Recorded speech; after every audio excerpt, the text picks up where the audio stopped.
Hey everybody. So, you're going to move to Russia.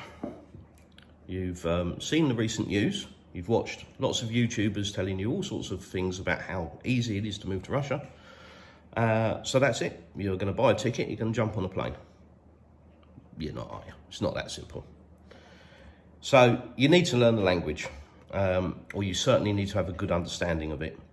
Some of you might be thinking, well, I don't need to bother. The latest decree means that I can go on a temporary residency permit without having to pass the language test. And that's true. That's potentially true. It's still not as straightforward as that, but let's assume that it is. Well, what are you going to do when you get here? How are you going to talk to anybody? How are you going to communicate? How are you going to deal with an emergency? What happens if you have a car accident? What happens if you need the doctor? Or you drop something on your toe and you need to go to hospital? You need to learn the language. It's that simple. So, Russian is a very difficult language. It is not easy. All Russians would argue with that. They find it really easy. But coming from the West, speaking English, I can tell you now, it is challenging, to use a corporate term. So, today, what I hope to do is show you the Russian alphabet and give you my take on it, rather than a structured do this, do that kind of thing. Sorry, just got distracted by some rubbish on the screen. Rather than a structured formal format, I'm just going to give you my version, how I have started to learn the alphabet. And a lot of you, most of you, are gonna think I'm a little bit strange. But bear with me. Everybody does things their own way, and I've got a particular way. So, before I waffle on too much, the Russian alphabet. If you can learn the Russian alphabet and read the letters, you can pretty much read Russian and to a degree speak it. There are quirks, lots of them with Russian. You know, sometimes a letter can be a letter, only to find that in a particular scenario, it's not the letter that you think it is, it's a completely different letter. A V can be a G, for example, or something. I won't try and explain it because I have no concept of it, but just understand that there is no definitive, oh, if you can do this, you can do this. There are exceptions to it. But let's get into the alphabet. Let's start there. Let you guys start to wrap your head around it if you've never looked at the Russian alphabet before. Also known as the Cyrillic alphabet. So here we are. Now, I do recommend this book. As you can see, it's for children. Now, this is way above my level. This to me is like O level. So, yeah, just bear with, you'll understand. Here is the alphabet.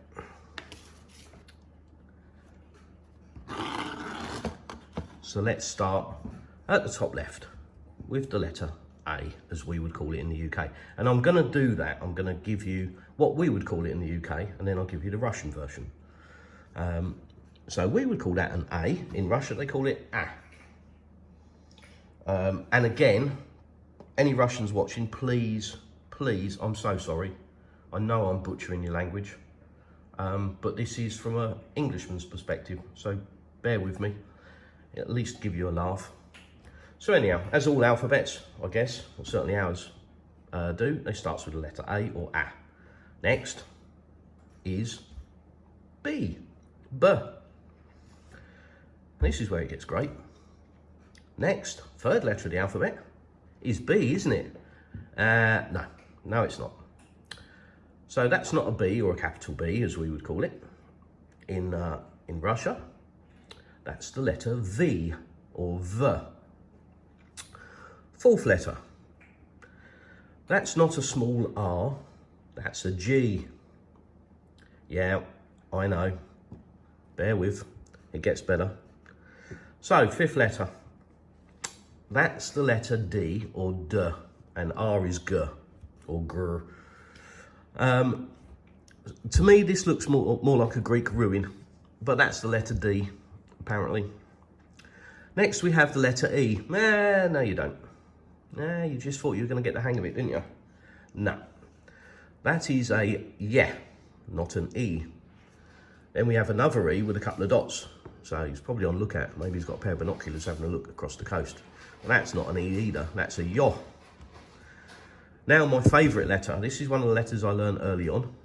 And to you, I'm sure you're looking at that the same as I did, thinking it's not a letter. It's just like a symbol-y thing, which it is. So this is how I learnt this letter. You might like this. This is the sound J. So Z-H, J. Now, for me to remember this letter, I came up with a little, I won't say phrase, but a little workaround.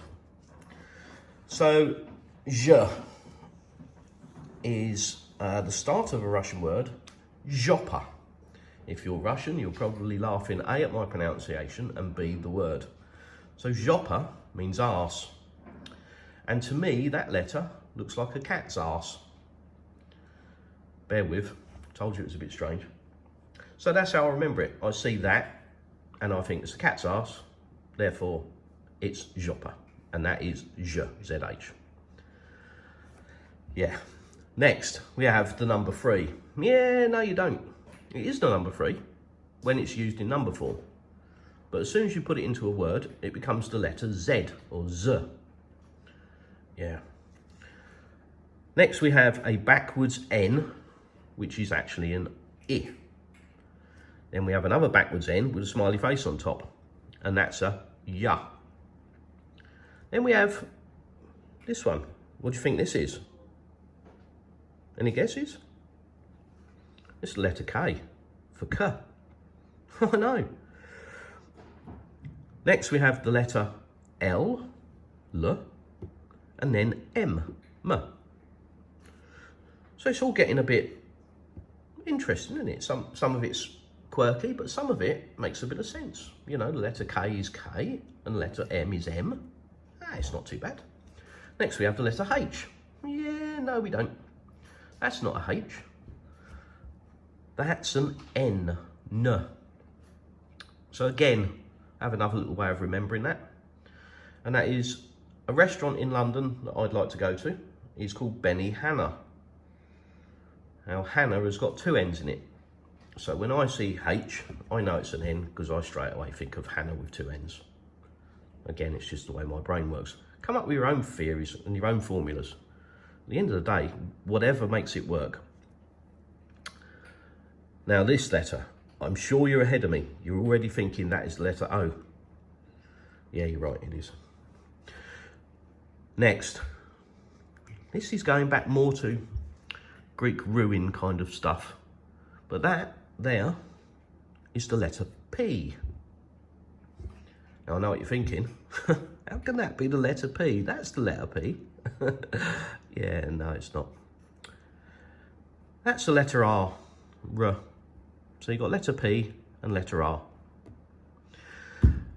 Anyhow, back to normality to a degree. This is the letter C, isn't it? Yeah, no, it's not. No, this letter C isn't a letter C, it's an S. So it's S, or yeah, S, for sock. Sock being juice in Russian. Next, we have the letter T. What do you reckon that is? Well, just to confuse you, that's the letter T. Then we have the letter Y, as we would call it in the UK. Why, oh, why am I trying to learn this? So no, that is an U or an O. Ooh, I've just been corrected. I have a fluent speaking Russian stroke English who is extremely good and is trying to teach me. I think she'd rather be poking needles and pins in her eyes, but it's fun. So here we come to another one of my favourite letters. Now this, what do you reckon this is? Any clues? So, in the interest of not being racist, please don't think this is racial. If you're that way inclined in turning everything into a racial connotation, turn off and go somewhere else. This isn't racist. This is just a way of remembering stuff. So this, to me, looks like a Mexican riding a unicycle from above. There's his sombrero and there's the wheel. Now, Mexicans, traditionally, I guess, are associated with fajitas. And fajita begins with the letter F. So that is the letter F. So Mexican riding a unicycle is the letter F. Told you I was weird. Next, we have the letter X. Just when you thought it was safe to go back in the water. No, that's not the letter X. That's the letter H. And then we have this interesting thing. And that is, as the little abbreviation next to it would suggest, a sound that makes the sound of ts. So that is TS. Ts. Next, we have another Y, but a slightly different Y. This isn't a Y, this is the sound of ch, CH. Then we have a W, the first of the W's, because we've got a couple. But this isn't a W. It just kind of looks like a W to us, but it isn't a W. It's sh. But that is soft sh, not hard sh. Because this is hard sh.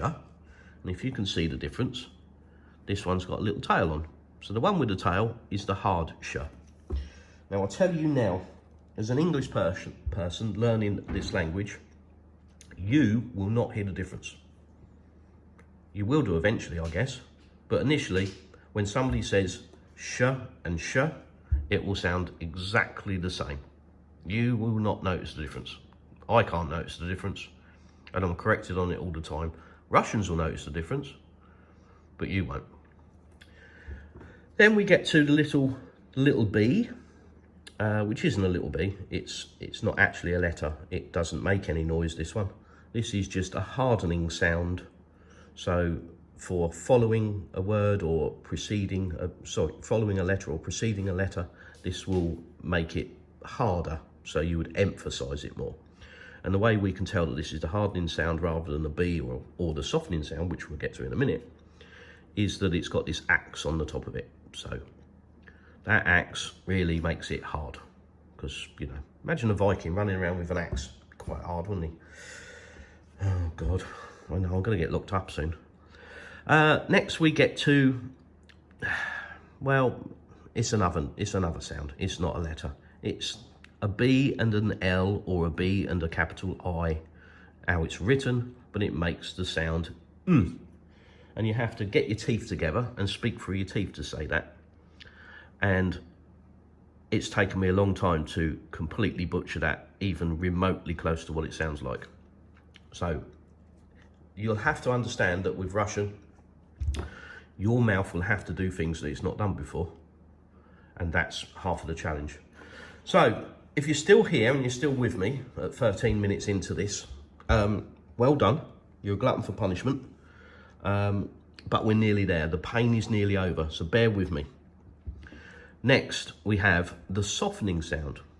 So again, it's not a letter, doesn't make any noise. It just softens the previous letter or the following letter. I can't remember which it is, but it's a softening sound. So it just looks like a little B, but it's a softening sound.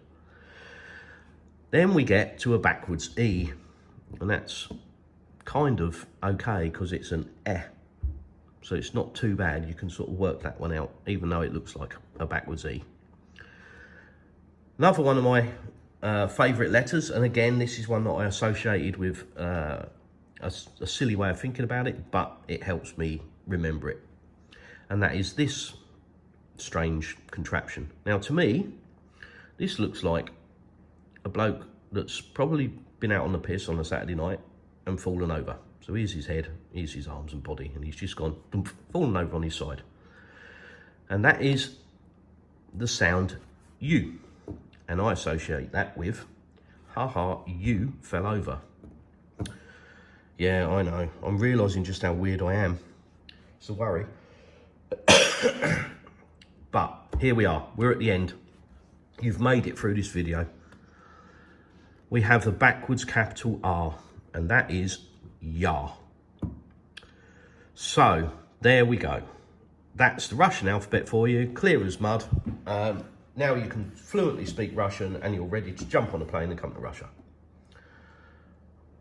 I have no idea whether that helps you. I hope it does. I hope it's given you a bit of a laugh with some of the ways that I try and remember these letters. Hopefully you come up with your own letters and your own ways of remembering them. But this is where you start. In all seriousness, this is vital. Forget everything else. Grammar is massively important, but none of it will help you until you learn this alphabet. And how you learn it, how you remember it, is really going to be down to how autistic you are, like me. I'm not, but you know, I must be on the spectrum, I guess. But that's what this video is about. It's really to try and make light of it and to hopefully not make it look quite as daunting, because when you first see this alphabet for the first time, you'll sort of think, oh, okay, that's an E, that's an A, that's a, don't know, oh, that's an O, that's a C, no, it's not, that's a P, no, it's not, what's this, oh, that's a 3, no, it's not. And you start going, uh-oh, and it's really confusing. And what you will do as an English person is you will do a translation with this. So when you see it written, you will read it as a C, you won't read it as an S. Russians just see that as an S, they don't see that any differently. We see it as a C. So we have to see that as a C, then remember that it isn't a C, it's actually an S, and translate it. So if you see that, you know, as a word, like the word sock, which is C-O-K, it's actually S-O-K. So you'll do that translation in your head. I don't know how long you'll do that for, maybe forever, but that's how I have to do things. And obviously that takes time. So I'm getting better at looking at words and being able to read them, but it is challenging. Do not think that you are going to get this. You know, you've studied French at school and you were really good at that. Forget it.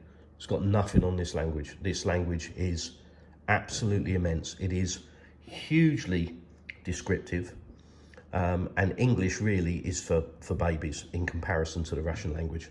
They have so much more depth to their language. It really makes us look like babies, and that is why I think a lot of stuff in the West is misunderstood, because they do not understand the complexity of the Russian language, and some stuff just doesn't translate. And quite often my wife and our daughter will just say, sorry, I can't translate that. There isn't a way of translating it into English. And equally vice versa. Sometimes there are words in English that just don't translate over to Russian at all. So any kind of translation between these two languages can always be challenging. But, you know, Russian language will have 200 words, where the English language, because we're lazy buggers, we want to shorten everything, will have 10. So what we'll say in 10 words, the Russians could potentially use 200 words to say the same thing. I'm not saying they will. It's not like they just make a load of letters and words for the sake of it, but they have far more depth and far more description available to them because of this language.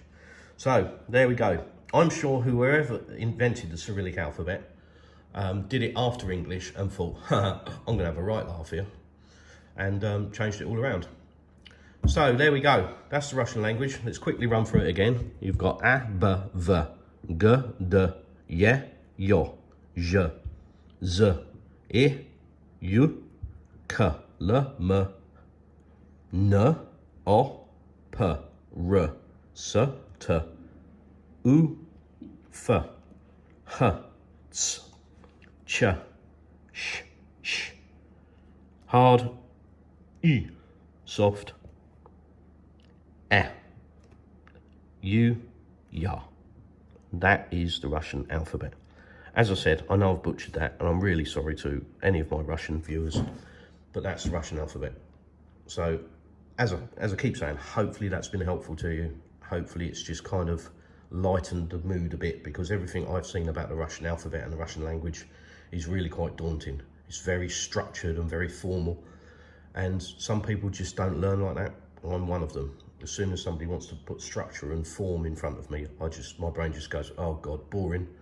So I've tried to do it in a way that maybe will make you laugh. Maybe you'll just think, oh my God, this bloke's a nutcase. But either way, if you've watched it, hopefully now you've got an understanding of the Russian alphabet that you may not have had at the beginning of this video. So thanks for watching. I'm off out today to do some more videos, so you've got more of this kind of stuff, but hopefully a couple of interesting ones. So thanks for watching. Please like, share and subscribe. Sharing is caring, and sharing is most important to me. As I always say, I'll see you in the next one.